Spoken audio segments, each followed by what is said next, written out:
Yeah, so I'd like to speak with you all today about DFIR readiness, because I think that's something that we don't really talk about very much, I think, in the field, because let's face it, I mean, digital forensics is really an exciting field, and we're all love to do the forensics and the analysis and deep dive into it.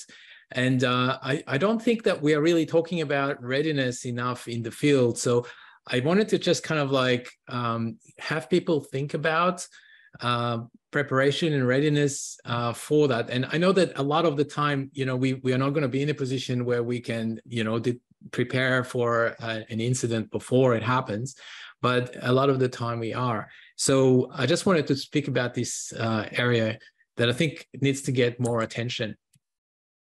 So what is forensic readiness? And, you know, we've been talking about forensic readiness for a very long time in these fields, you know. I mean, here I have a quote here from 2001, you know, back almost more than 20 years ago, defining what is forensic readiness. And it's really, the idea is to try and maximize the environment's ability to collect credible digital evidence. So, so when we are doing an investigation and forensic analysis of an environment, then sometimes, you know, we have you know, difficulties. And so forensic readiness is all about trying to be proactive and thinking about how could we design the environment or influence the environment in such a way that makes our analysis, so forensic analysis, easier and more accurate. And that's really all about minimizing the cost and, you know, and increasing the effectiveness of forensic analysis. So we've been thinking about this in the field for quite a long time. And, you know, we've had some seminal work about, you know, digital forensics. You know, what is the digital forensics? What are we even talking about? You know, and, you know, it's all about trying to reconstruct the past. So what actually happened on this system? What did the attackers do? And when did they do it? Building a timeline, trying to build a story around what happened. And, you know, and we've talked about Lockhart's exchange principle, you know, along, you know, back in the early days of digital forensics, where every contact leaves a trace. So the idea was that when an intruder is on the system, or when a user interacts with the system, there's going to be some kind of tool marks or, you know, some forensic artifacts left behind this, you know, on the system that we can read into to try and understand, you know, what happened. And I've got here this paper here, which is, you know, an earlier, very early, I don't know if I can move the mouse there, but it's a very early paper, seminal paper in the field that actually compared digital investigation to physical investigation, physical forensic investigations that we were you know, seeing at the time, like the CSI sort of thing, right? Effect. And this is really like the seminal comparisons of, I would say, that the beginning of digital forensics treated as a forensic field, where we kind of have these kind of analogy with the digital investigation to a forensic, like DNA type, you know, investigations, you know, the things that are used by law enforcement, you know, and this is kind of the mentality or the mindset that you know, founded the field of digital forensics. So that was, you know, back in 2003, as you can see here, very early. And so, you know, we can extend that analogy of digital investigation and look at, you know, what does the physical forensic field, you know, how does that evolve over the years? You know, like the things like the DNS, the fingerprints, the you know, all the things you see on CSI, you know, on TV, right? And we've seen that there's been a lot of evolution in the field of physical forensics. Even, you know, me not being an expert in physical forensics, but I can immediately see that, you know, we're talking about now with physical forensic investigations, we're talking about things like surveillance, CCTV. We're talking about procedural methods like, you know, registration, you know, these kind of things, the procedural methods that are, you know, motor vehicle registrations, procedures, things like that, you know, were actually put in place in order to make the need for actually doing these kind of forensics less, physical forensics less, right? So that we don't need to depend on this DNA. We don't need to depend on, road accident forensics, because we have, black boxes in our cars that record the speed and things like that. So, oops, sorry. Yeah. So we have seen an evolution in physical forensics, and that acts as a deterrent, because it becomes, harder to commit physical crimes. So what we can do now is we can now ask, why do we even want to do digital forensics? I mean, as a science, it's pretty cool, but at the end of the day, what we are trying to do is reconstruct the crime scene, sort of, so to speak, after the time. So what happened afterwards? And what actually, and we have to realize that when we are actually to the point of doing digital forensics, then, we've kind of been dealt a bad hand, because we're behind the 8 ball, right? Because we are coming into this crime scene and we don't have enough information about what happened. And then we try and make the best of what we've got. So digital forensics by its nature is kind of, it's like a best effort, it's like what we do and we don't have anything better, right? So if we can change the mindset, what if we could prepare for a forensic incident? So for instance, like if we said, okay, someone is going to break into this machine at this time, what are you going to do in advance to be able to get the most amount of information ahead of time so that we can have the quickest and easiest digital forensic, investigation after that? So this is the preparation step. If we had the chance to prepare, what would we do? Now, sometimes we don't have much choice, right? Because, we don't control the systems that we are investigating. But a lot of the time we are, like if we are an IT security, engineer, or someone who is, maintaining system administrator, maintaining the systems, then, then we have the ability to change the configuration of the system and this is the topic of this talk, is like, how do we influence that in the future? Okay, so this is what I would say is readiness in my definition here, is to take steps in advance to increase our chances of successfully investigating an incident. And that's kind of the mindset that I wanted you guys to walk away with today, is try and think along those lines. And I'm going to give you a couple of examples in this talk, but it's by no means exhaustive, right? So, it's an ongoing process. And so we need to ask, why do we actually need the digital forensics? What do we want to achieve as a result? And the reality is that most of the digital forensic artifacts that we use were not actually designed for us to answer the questions that we actually want to answer from them, right?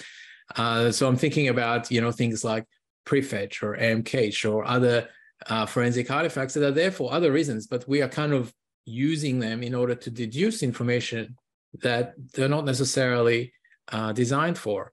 So it requires interpretation, it requires testing, it requires understanding what the forensic artifacts are. And then sometimes it requires us to be lucky, because many artifacts don't exist on certain types of system in certain configurations, and they don't have certain artifacts. So we're going to try and create our own luck. So when we are preparing for this forensic investigations, then we can do a whole number of things, a bunch of things that we can do to help us. Now, on the face of it, we can do some very easy things, simple things that are very cheap to do, like maybe some configuration parameters. Or we can do more sophisticated things that involve more and more complex things like EDR and installing an agent on the endpoints. And that's kind of a trade-off, right? So the more we invest in, securing and protecting the endpoint, then, it costs more, but then we will get better outcomes when we finally do the forensic investigation. And so that trade-off has to be weighed up, between cost and completeness of investigation, right? So, all right, so let's see what kind of interventions can we employ. So the first easy one is we can change some of the configuration of our standard operating environment. In our company, organization in order to try and help us to support our our forensic investigation. And then, a more costlier solution would be to install more specialized software or even open source software to enhance that ability to investigate that. And by enhancing that ability, then we could increase our resilience against anti-forensics, right? Because the adversary is going to try and make our job of forensics harder. Okay, so let's reimagine what would a forensic process look like when we have when we are preparing for it, right? So let's think about all the different types of things that we can do, and our attackers are going to fall into general, or the things that we're trying to do fall into two camps here, right? The passive target is we can just increase the amount of logging, monitoring that naturally happens on the endpoint, and so we'll be able to see more things that are happening. But in the passive target situation, the attackers or the intruders are not actively trying to subvert us. They're not trying to delete our evidence or make it harder for us. So by increasing logging, we can naturally see more, right? But then we don't necessarily have the ability to make it harder for anti-forensic techniques. Whereas if the adversary is active, they can employ anti-forensics to frustrate the investigation. So we need to do more things to combat that. So if we start our mental exercise here about thinking about what would we do. So a really good place that I like to start is the SANS Windows Forensic Analysis poster, which is a really awesome resource because it sort of visually shows us all the different kinds of Windows forensic artifacts that are very commonly used, and it kind of breaks them down into what they're used for. So, so we have kind of like a mind map. I like to call it like the mind map, where I can just like have a look at it and say, oh, okay, so these artifacts are used for this, for example, you can see down here, file and folder opening.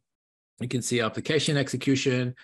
You can see Windows time rules, etc. You should check out this poster if you haven't yet, but it's just like a very high level mind map of digital forensics. So when we talk about digital forensics, I like to look at that as just an example of what to look at. So let's look at one of the first examples that I wanted to examine, and that is account usage. So there's a whole bunch of artifacts that are related to accounts, try to determine things about what happened, right? But if you look at it very commonly, and I've got here highlighted in this screenshot, is that a lot of these are really dealing with event logs. And so to determine account usage, there are a number of different places we can look, but a lot of them are to do with event logs. So naturally, the first thing that we can, think about is event logs. And that makes sense because event logs are one of the most valuable sources of information on the system for us when we're doing forensic analysis of that system, right? So let's talk about event logs. So what is the problem with event logs? A lot of the time, we have issues with event logs because they are, by default, very small. And so they tend to roll over really quickly. So we don't really have a lot of logs. And so when we come to do a forensic analysis, we're like, oh, I wish they would have more logs, because then it makes our job easier. But we only go back 1 week, 1 month, and so we don't really go back enough. So a lot of the time when we're doing our forensic analysis, we wish the admins had, increased that setting at least, so it'll be a little bit easier for us. So, now with our forensic preparedness hat on, let's do that. Let's adjust the maximum size of the log files. And it's just a setting. You can use group policy or the registry to update it. So, I've got here a screenshot of how you would use the group policy editor to just change that size. But by default, it's 20 megs, which is really small. And let's face it, most Windows or most servers these days, they have oodles of disk space. We don't really want to skimp on that, so increasing it to hundreds of megabytes is really not a big deal. Even gigabytes, it's fine. in a production server, you should have a lot of space reserved for logs. So we can actually do it with group policy and or registry setting, and that makes it just so much easier, right? Because now we're going to have logs that go back quite a long time, and we can, it makes our job a lot easier from a forensic analysis thing. But what if the attacker is more active now and they try and clear the event logs? So they actually clear it, and then that's the easiest anti-forensics, technique, right? Because if they wanted to frustrate our analysis, they just clear the event logs. So we have a couple of other artifacts that we can sometimes use. If we have volume shadow copies, that's really helpful. We can sometimes get snapshots of earlier log files, so we can sort of undelete, if you like, but really just going back to an older snapshot of the log file. But sometimes the attackers, if they're good, they'll also delete the volume shadow copies. So that's not great. But the most reliable way of actually retaining those events that are logged is to just push them off the system as soon as possible. So then the attacker can't delete them anymore, and they're kind of archived away. So forwarding the events off the system is kind of like the next step of preparedness, that we can put some mechanism in place to do that.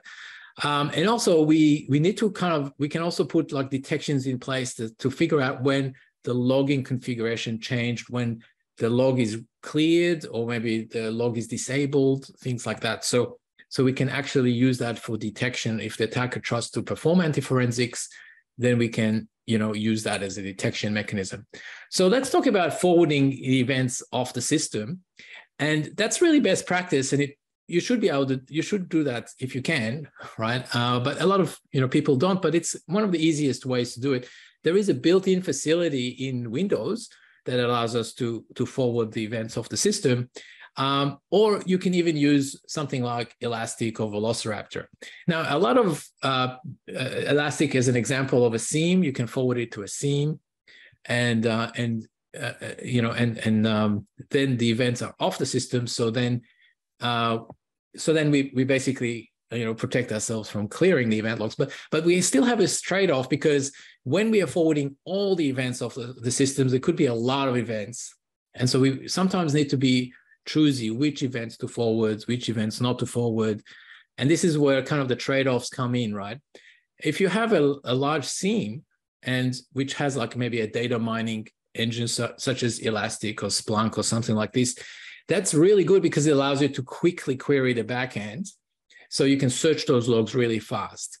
But that comes with a associated cost, right? Because you have more indexing going on and more resources that are required. So sometimes it's also possible to just forward the events and not index them, just forward them and store them somewhere. And if we do that, that's like a backup for logs, right, essentially, but we're not really indexing it.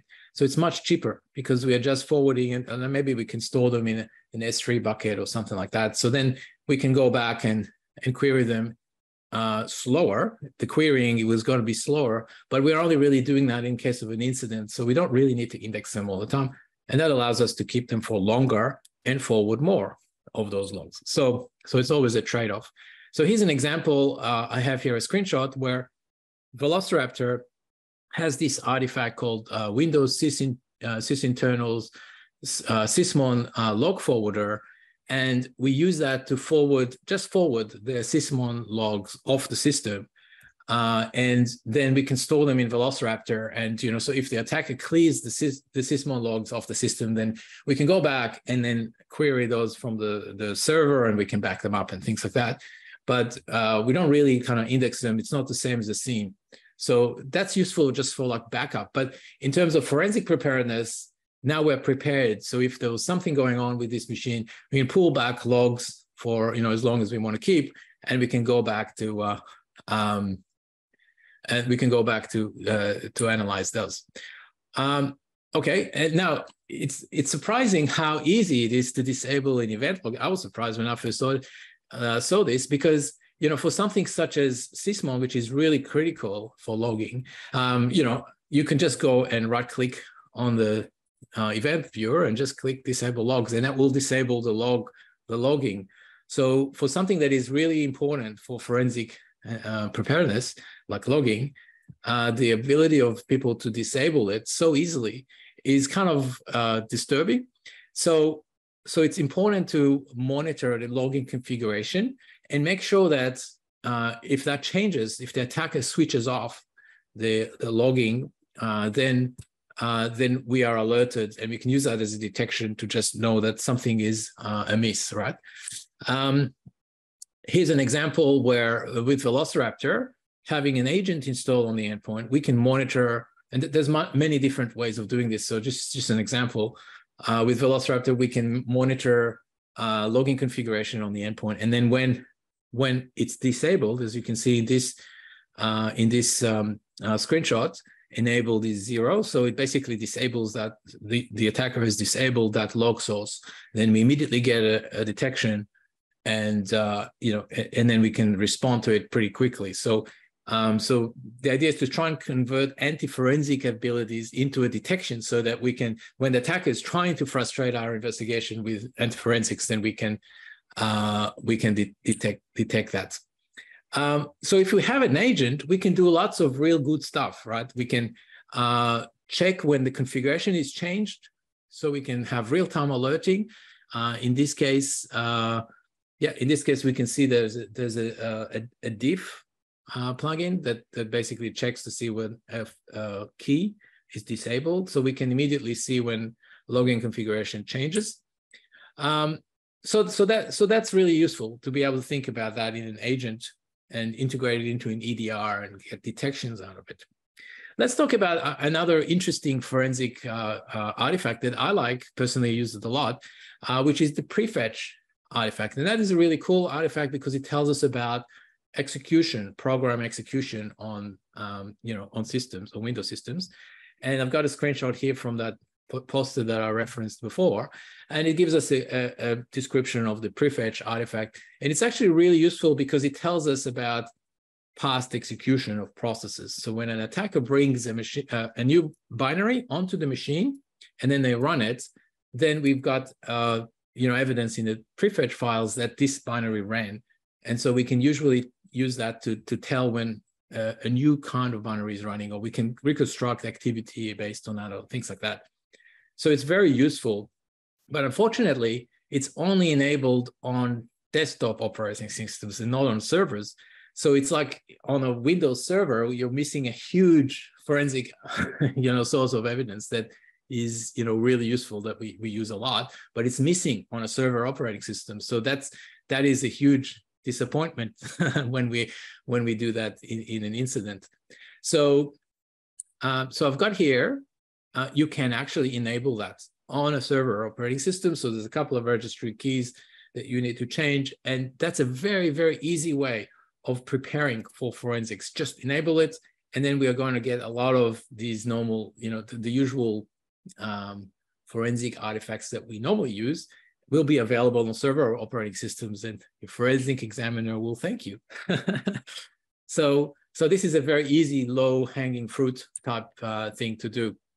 Another really cool artifact that I like a lot is the USN artifact. And the USN journal is just a place where the NTFS file system records file system activity. Whenever a file is touched or modified, then it's recorded in the USN journal. And it's actually a really, really valuable piece of forensic artifact that we use a lot.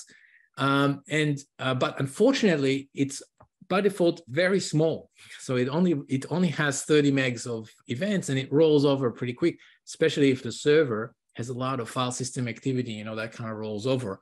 So let me just show you an example here of how we can use the USN journal in an IR, in an incident response. And here in this example, what we can see is we can filter the USN journal for any kind of interactions with a file that ends with a .pf. So again, we're tying back to our prefetch, but whereas the prefetch artifact only records 10 timestamps, what we're doing here is, because Windows is trying to update this prefetch file, then it will manipulate that file. And because it manipulates the file, then that in itself will actually be recorded in the USN journal. So it's in a kind of weird sort of way, we are querying the USN journal about, you know, interactions with prefetch files which indicate executions. So we can actually get, you know, timestamps of executions from the USN journal. So this is kind of an interesting, you know, interaction of forensic artifacts, but it means that because what we're looking at is a timestamp when we know that file is manipulated, and that file is only really manipulated when the binary is executed.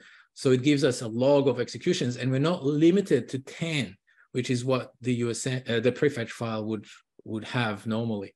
So this way we can actually use, this is just an example of using the USN journal to get a lot of information about what was going on in the system, you know, in the past. But unfortunately, it's only very small, right? So here on the left example here, I can show you the FSUtil tool.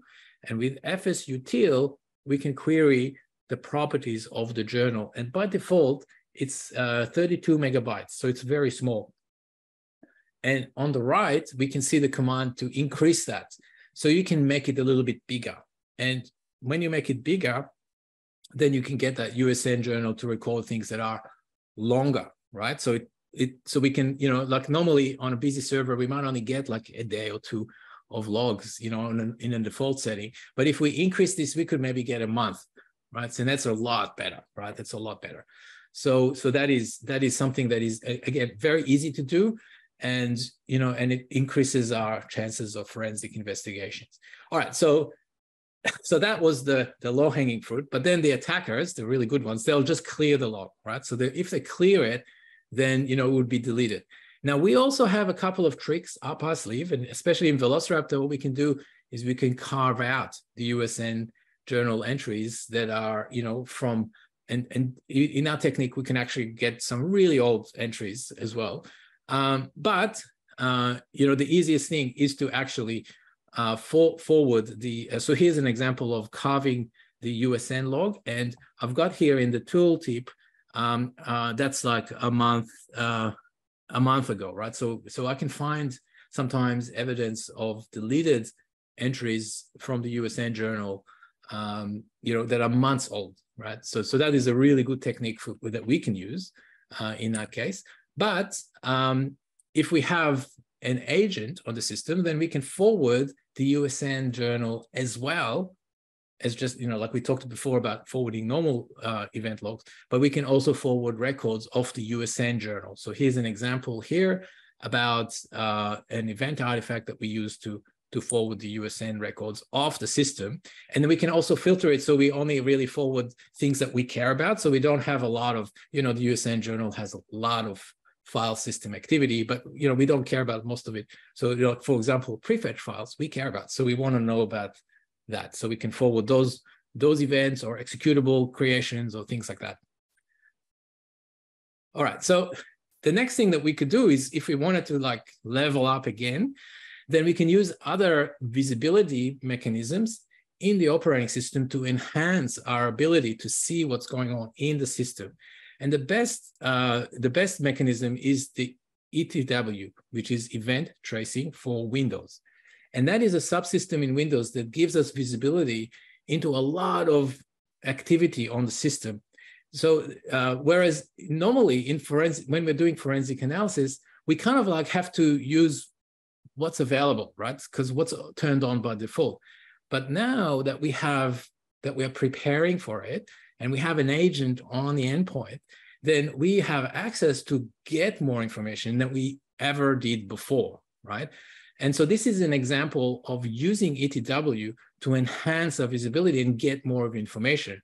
In this example, we're looking at the Microsoft Windows kernel file ETW provider. So it's sort of like a USN, except the USN is in the file system, but this ETW source tells us whenever files are being modified on the system as an event. And so we can just watch that. This is a Velociraptor artifact, but it's a general purpose technique. We can just watch that and be informed about any files that are created on the system, we don't really need to rely on USAIN journal if it's enabled or disabled or whatever. And that happens, regardless of, as soon as we monitor for that, we can get, file system activity. So here's an example of how we can leverage that for visibility. And I've got here an example of an attack that happens with peers exec running across the network. And as you can see, the first arrow here has not suspicious.exe suddenly appearing in the Windows directory, which is, even though it says not suspicious, it's pretty suspicious. And the process name is peers exec. So we actually see, this is an example of local escalation. So we know the process that actually created the file, which we don't know with USN. So with the ETW methods, we actually know who created the file. We don't know that with USN. So it gives us more information that we actually had with USN. So using this, it's actually really easy to solve because we can see that, the psexec.exe process created that not suspicious.exe file, which is actually the service binary that it writes to elevate, right? So we know where it comes from. Okay, so anyway, ETW is a possibility that we can tap into when we have an agent. Let's talk about process execution, and that is also a very popular thing that we look for, when we do forensic analysis. And here's another example of that poster and that section here. And we have a lot of different artifacts around process executions. But they all have some problems, right? They're not perfect. And the reason why is because they're not really designed for telling us about process execution. They're just designed for other things. Like the prefetch one before, it's really designed for software optimization or other things like that. So they have missing data. A lot of them don't tell us who ran this process. We can just tell, like in prefetch, we can tell this process ran, but we don't know who ran it, in what context. We don't have that information. The user that launched it, maybe it only stores 10 executions, so we don't have any visibility before that. So all of these artifacts, they're good, but they're not perfect because they're not really designed for what we want them to do. So we can prepare for process execution. And by far the best preparation is to install something that will just monitor process execution, like so that we know, right? So we don't have to kind of guess. And something that's really easy and easy to deploy is Sysmon, and a lot of people use that. And it has some overheads, but it's so worth it when you are doing a forensic analysis. If you have Sysmon logs, it's a night and day difference, in ability. So by logging these process execution, it gives us a lot of activity, so we don't have to resort to those forensic artifacts that we talked about. One of the critical questions that we ask when we look at processes is, where did this process come from? We're seeing this process running, but we have no idea how it came there. How did it appear? Because that usually indicates, the initial attack vector, or how the compromise occurred. And that's one of the major questions that we try and answer in a forensic analysis. So this context is really important, the initial access vector. So we could just collect all process executions from the endpoints, and log them and ship them off the system as we discussed. But it's going to have a lot of events, right? It's going to have, because processes start and stop, all the time. And most of the events are not really interesting. We don't care about, when someone started, Notepad or WinWord or whatever, but there's going to be a very small proportion of events that we actually care about, and we really care about it. Like, for example, someone might start WinWord, right? And then we can see PowerShell spawning from WinWord, which already is very suspicious. So then we have to say, well, how did this WinWord come to start? Who started it there? So usually in the context of the investigation, events that happen, a short time into the future raise the importance of, those events that we had, in the recent past, right? So whereas, we don't really care about normal WinWord starting, but as soon as that, detection occurred, then we care about the past, the recent past a lot more. So this is kind of the context. It determines how important the processes are. And so here's an example where this becomes really important. Here we see a screenshot of process hacker, which just sort of shows us, process tree executions, like, the process and the parent of that process and the parent of that process. And this is called the call chain. So we can see, who started which process. And in this screenshot, we can see the Notepad process. And, we might ask, where did this Notepad process come from? And, but then when we look at the parent PID, process ID of the Notepad, then process hacker is saying, it's non-existent because the parent has exited. So we don't know anything about where this process came from. So because of this, it makes it very hard to build a proper call chain. And so it's very hard to get this context of where this process came from. So, so I'm just going to show you Velociraptor with, trying to get this generic system PS tree artifact, which recovers the process tree from, from the system. Now, previously, in older version of Velociraptor, or in fact, like we did like process hacker. So we basically listed all the processes and just walked, each parent up. But that meant that we ended up with all these orphans where we couldn't go back because the parents have exited. But since recently, probably, I don't know, a year ago, we have something called a process tracker in Velociraptor, where Velociraptor keeps track of processes internally on the endpoint without necessarily forwarding that information off the endpoint. So it actually knows when a process started and when it and who the parent of that process is. Even if the parent exited, it retains that information for a while. So then we basically can query historical information about which processes have run on this box in the sort of recent past.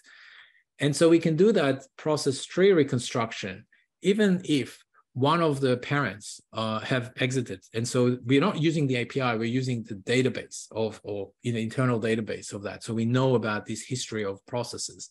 So it's a process tracker. We track the processes. And so you can see in this call chain, immediately, you can see that Notepad, the one that we've seen before, actually started from when in its services, PSExec, ran PowerShell, then ran Notepad, then PowerShell exited, and Notepad was left as an orphan. So, but this process chain, the call chain, is fully reconstructed because the tracker has kept track of all the processes as it was running. And so we can actually inspect the call chain.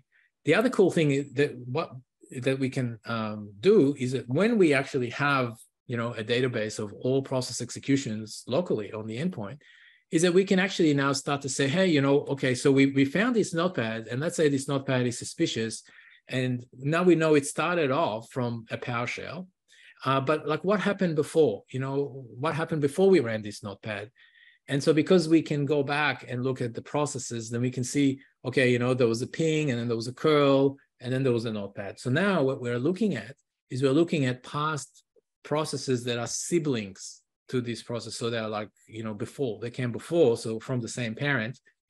And so this basically now reconstructs our shell. The attacker got a PowerShell, then they ran all of these commands, and then they ran the Notepad, right? So, but just call your attention to the end time that you have in this curl, and you can see that the end time is filled in because this process is no longer running, so it's actually ended. And so we record when it actually ended as well. So we know it process ran from this time to that time. And so we can look historically into the past. And so this kind of analysis, we don't have that ability to do that just by doing forensic analysis, because we kind of, we kind of keep that information tracked. Another cool one is Windows crash dump. And this is really useful, because if an attacker is exploiting an application buffer overflow, there's usually a crash dump. And so it's really important to increase the size of the Windows error reporting settings. So we've got, more context around crash dumps, because crash dumps are actually really important for analyzing exploitation. And then script logging, I just want to say that Microsoft has, changed the script logging. So by default, it has a sort of a detection for suspicious logs. So we don't even really need to do anything normally, because if there is a PowerShell script that is suspicious, then it will actually log it anyway, even without configuration now. So it's a really good default. But if you want to log everything, then you can change the settings and enable more logging, so logging everything. But it's always useful to have that. And you can see that we can do that with the group policy to enable it everywhere. And if you, the other cool thing is that when you look at script logging, it's not just logging the execution, because as you know, with PowerShell, you can obfuscate the command line, right? So you can obfuscate and encode the command line. So it's very hard to see from process execution sometimes what is really running. And then, especially with malware, they sometimes have layers of obfuscation inside the PowerShell, with some encoding and so forth. And then it's hard to see what's going on. But with script logging, it actually records the decoded, script. So it actually has much better visibility. So yeah, so let's just step through that. Sysmon, we mentioned Sysmon. It's really important. It's a really good one. And just last example for the last 2 minutes, evidence of downloads. An example of an artifact that we use a lot is mark of the web, which is an ADS added to a downloaded file to indicate where they were downloaded from. So when a file is downloaded from the browser, then it usually adds an ADS. And when we add the ADS, then inside of the ADS, it tells us where the file is downloaded from. So it's really important. In this case, you can see PSExec is downloaded from this URL. So this is really useful. But so when we're doing forensic analysis, we're looking for these kind of things. But it turns out with Sysmon is that we can actually record those ADS in the log file as soon as they occur, because Sysmon has an event ID 15, and we can configure it to record special ADS, just the ADS, and then it goes into the event log. So even if the file is deleted, we still get the same mark of the web data in the log files, which is really important. So that is definitely a positive. We should try this. And here's an example of one of those logs and that Sysmon produces. So definitely configure that, because that is a really useful one. And then in Sysmon 15, we have a new event type for when it writes a new executable, right? And you can basically, in this example of Sysmon configuration, we're basically saying whenever an executable is written into C users or C program data, then log it. And so now, so when that, if an attacker is downloading an executable into that, then we immediately get a log of, that happened. And we get all of these context, including the user that wrote it and, and the process ID, which, we can enrich with the process information. So we know how it arrived at that point. So with these very simple configuration changes, we can, really help us forensic investigation. So anyway, this is not an exhaustive talk. Of course, there are many, many different things that we can do, but I hope that in this talk, I gave you guys some food for thought about how can we prepare for the inevitable forensic, investigation that we might need to do. And just and if you can get your system administrators to just make our life as forensic investigators a little bit easier, then I think that we've done well in this talk, right? And using modern tools and modern techniques, it's a lot easier to prepare than you think. Sometimes it's just a few configuration changes. And, sometimes the system configuration is very conservative. And with today's, large disks, it just makes no sense to have such small log files and small things, limits, so even small, improvements can really help. So thank you so much for having me. And if you have any other questions, let me know, and I'll also be on the chat. Thanks.